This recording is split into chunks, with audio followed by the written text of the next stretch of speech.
सरस्वती मया दृष्टा वीणा पुस्तक धारिणी हंसवाहिनी क्षमा युक्ता विद्यादानम करो ममा। नमस्कार मित्रों, मैं निधि शिमाली अपने YouTube चैनल में आप सभी का स्वागत करती हूँ। आज मैं आपके सामने बसंत पंचमी का पर्व जो कि आगामी 29 जनवरी 2020 को आने वाला है, उसकी जानकारी लेकर उपस्थित हुई हूँ। माँ सरस्वती का आह्वान इस दिन किया जाता है और न केवल ये दिन, कई लोगों की ये भ्रांति है कि विद्यार्थियों को, जो शिक्षण व्यवसाय से जुड़े हुए हैं उनको, या जो पढ़ाई में कार्यरत हैं, जिनको कैरियर बनाना है, जो संगीत कला से जुड़े हुए हैं, उन्हीं को ही सरस्वती माँ की आराधना करनी चाहिए। ऐसा नहीं है। सरस्वती माँ की आराधना प्रत्येक व्यक्ति को उसी प्रकार करनी चाहिए जिस प्रकार हम माँ लक्ष्मी की पूजा आराधना करते हैं, क्योंकि माँ लक्ष्मी का आशीर्वाद तभी प्राप्त होगा जब हमें माँ सरस्वती का आशीर्वाद प्राप्त होगा। वो ज्ञान की देवी है, कला की देवी है, हुनर की देवी है। आप में यदि हुनर होगा तभी आप कमा पाएंगे धन, तभी माँ लक्ष्मी का आशीर्वाद मिलेगा। या फिर आप में ज्ञान ही नहीं होगा तो आप माँ लक्ष्मी का आशीर्वाद कैसे प्राप्त कर पाएंगे।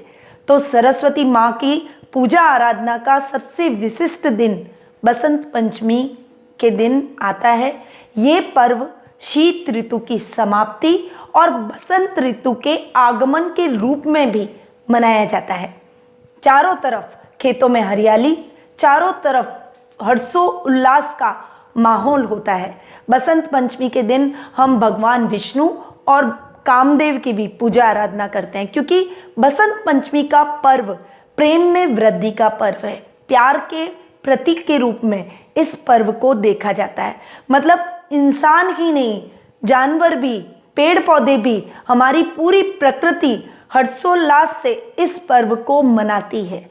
तो बसंत पंचमी के पर्व के दिन माँ सरस्वती की पूजा आराधना प्रत्येक व्यक्ति को करनी चाहिए।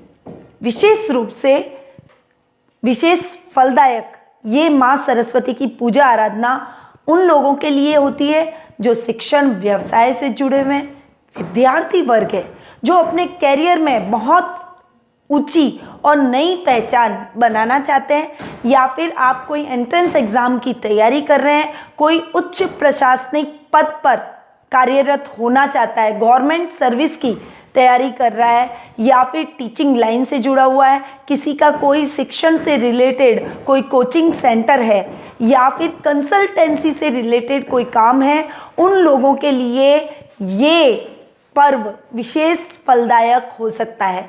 इस पर्व के दिन उनको तो विशेष रूप से माँ सरस्वती की पूजा आराधना करनी ही चाहिए।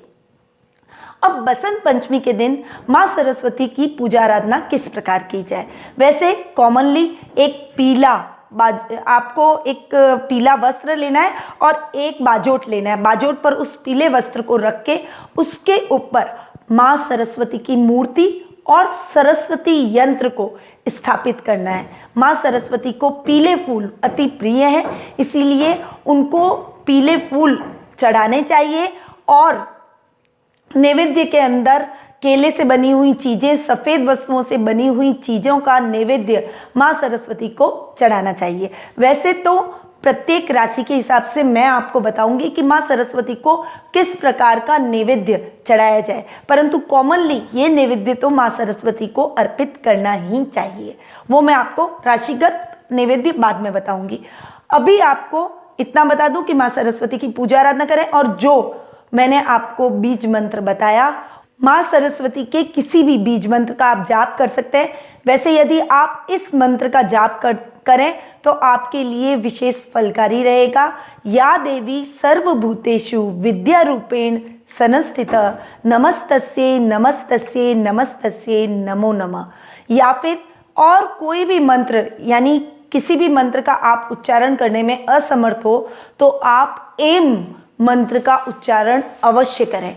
एम मंत्र सरस्वती माँ का बीज मंत्र माना जाता है, तो आप एम मंत्र का उच्चारण कर सकते हैं और इस पूरे बसंत पंचमी के दिन आप इस मंत्र का उच्चारण करते रहें।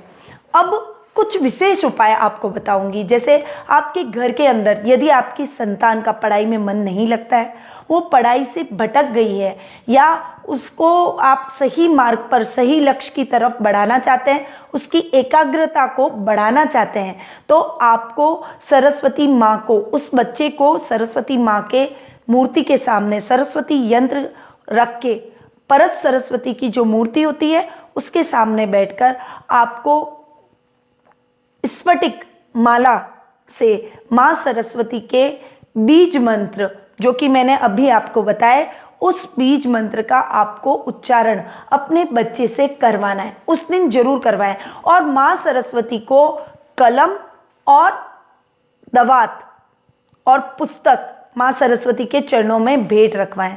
ये अगर आप करते हैं तो माँ सरस्वती का आशीर्वाद आपके बच्चे पर बरसता है। उसका जो ध्यान पढ़ाई से भटक गया है, उसका पढ़ाई में कंसंट्रेशन बढ़ने लगता है और वो बहुत ही अच्छे से आगे अपने लक्ष्य की तरफ बढ़ते हुए पढ़ाई, विद्या अध्ययन करता है। उसके विद्या अध्ययन में आ रही बाधाएं दूर होती है। अब माँ सरस्वती के पूजन और दान के शुभ मुहूर्त के बारे में अब मैं आपको बताऊंगी। सरस्वती के पूजन का शुभ मुहूर्त 29 जनवरी को सुबह 10:45 से स्टार्ट हो जाएगा और 30 जनवरी को दोपहर 1:19 पर मुहूर्त समाप्त हो जाएगा। इस बीच आप माँ सरस्वती की पूजा आराधना कर सकते हैं और उन्हें प्रसन्न कर सकते हैं, उनके बीज मंत्रों का ध्यान कर सकते हैं और दान पुण्य भी आप बसंत पंचमी के दिन कर सकते हैं। तो ये तो थे मुहूर्त। अब मैं आपको बताऊंगी कि बसंत पंचमी के दिन विशेष रूप से क्या करना चाहिए। देखिए, अगर आपके घर में छोटा शिशु है और उसका अन्नप्राशन आप करवाना चाहते हैं तो बसंत पंचमी एक ऐसा दिन है जिस दिन आप अपने बच्चे का अन्नप्राशन कर सकते हैं।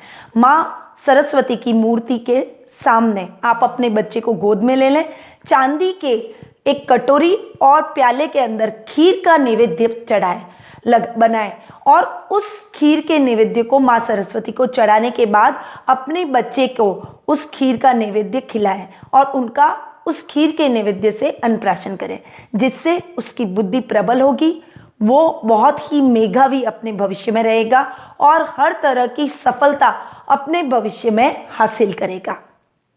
यदि आपके घर में बच्चा थोड़ा बड़ा है, स्कूल जाने लायक है और अभी उसने स्कूल जाना स्टार्ट नहीं किया है, तो आपको बसंत पंचमी के दिन भोजपत्र लेना है और उस पर अनार की कलम से एम शब्द लिखना है। ये एम मंत्र सरस्वती का बीज मंत्र है। तो माँ सरस्वती का उस बच्चे को आशीर्वाद प्राप्त होगा, वो पढ़ाई में बहुत ही अच्छे नंबरों से उत्तीर्ण होगा और अपना भविष्य पढ़ाई के माध्यम से, ज्ञान के माध्यम से उज्जवल करेगा। तो ये उपाय भी आपको बसंत पंचमी के दिन करना चाहिए। एक उपाय और है जो कि बसंत पंचमी के दिन जो फिल्म उद्योग से जुड़े हुए हैं, जो कलाकार हैं, रंगमंच कलाकार हैं या फिर संगीत से जुड़े हुए जो व्यक्ति हैं, सिंगर हैं, जो वाद्य बजाते हैं और किसी भी तरह के कला में वो निपुण हैं, तो बसंत पंचमी के दिन उन्हें माँ सरस्वती की विशेष पूजा और आराधना करनी चाहिए और उसके बाद माँ सरस्वती को एक वीणा भेंट करनी चाहिए, जिससे उन्हें अपने क्षेत्र में प्रसिद्धि मिलेगी, यश और कीर्ति में बढ़ोतरी होगी और उनकी कला और अधिक निखरेगी। तो ये कुछ उपाय थे जो आपको करने चाहिए। एक कॉमनली मेरा सभी व्यक्तियों से निवेदन है जो कि इस वीडियो को देख रहे हैं और जो नहीं देख रहे हैं उनसे भी निवेदन है कि वो उस वीडियो को शेयर करें जो देख रहे हैं और सभी लोगों तक मेरी इस बात को पहुंचाएं कि बसंत पंचमी के दिन हम प्रण करें कि किसी भी जरूरतमंद बच्चे को की शिक्षा का दायित्व हम हमारे ऊपर उठाएंगे, उसका जिम्मा हम लेंगे। उसे आप अपनी सामर्थ्य के अनुसार पुस्तक, बॉक्स, बैग, स्कूल यूनिफॉर्म या फिर स्कूल की फीस का खर्चा आप उठाएं। ये प्रण आप लें। मैं हर बसंत पंचमी के दिन ये कार्य करती हूँ और अपनी सामर्थ्य के अनुसार जितना हो सकता है मैं उस बच्चे के लिए करने की पूरी कोशिश करती हूँ। तो मैं आपसे ये एक्सेप्टेशन रखती हूँ, इससे एक बहुत ही महान कार्य हम माँ सरस्वती की पूजा आराधना भी करेंगे, उनका आशीर्वाद भी मिलेगा और देश के शिक्षा के लिए भी हमारा एक महत्वपूर्ण योगदान ये रहेगा। तो आप अपनी सामर्थ्य के अनुसार जितना भी दे सकें वो आप कीजिए। दान का कोई क्राइटेरिया नहीं होता है, अपनी सामर्थ्य के अनुसार ये कर सकते हैं। एक और, आप बसंत पंचमी के दिन कोई भी सरकारी स्कूल या कोई जरूरतमंद स्कूल है, कोई ऐसी स्कूल है जहाँ पर गरीब बच्चे पढ़ाई करते हैं, वहाँ पर जाएं और जो भी आपसे बन पड़े, जो भी दान आप कर सकते हैं, जैसे बुक्स हो गई, पेंसिल हो गई, बैग्स हो गए, इंस्ट्रूमेंट बॉक्स हो गए, किसी भी तरह का दान आप उस स्कूल में ज़्यादा से ज़्यादा करें। उससे उन बच्चों के चेहरे पर तो मुस्कुराहट आएगी, माँ सरस्वती का हमेशा आप पर आशीर्वाद बना रहेगा, आपकी ज़िंदगी के अंदर कभी भी ज्ञान की कमी नहीं रहेगी और माँ सरस्वती का आशीर्वाद रहेगा तो माँ लक्ष्मी का भी आशीर्वाद आपको अवश्य मिलेगा। तो ये कार्य प्लीज़ मेरी सभी देखने वाले व्यूअर्स से रिक्वेस्ट है कि इस कार्य में अपना विशेष योगदान देवें। अब मैं आपको बताऊंगी कि राशि के अनुसार आपको माँ सरस्वती को बसंत पंचमी के दिन क्या चढ़ाना चाहिए। सबसे पहले मैं बात करूंगी मेष राशि की। तो मेष राशि वालों को नारियल और एक पुस्तक माँ सरस्वती को नैवेद्य के रूप में भेंट करनी चाहिए बसंत पंचमी के दिन। उसके बाद में आप उसे किसी जरूरतमंद व्यक्ति को दे दें। वृषभ राशि वालों के लिए, वृषभ राशि वालों को कमल के पुष्प और नीले कलर का पेन माँ सरस्वती को भेंट करना चाहिए और उसके बाद वो भी आप किसी जरूरतमंद व्यक्ति को दान कर सकते हैं।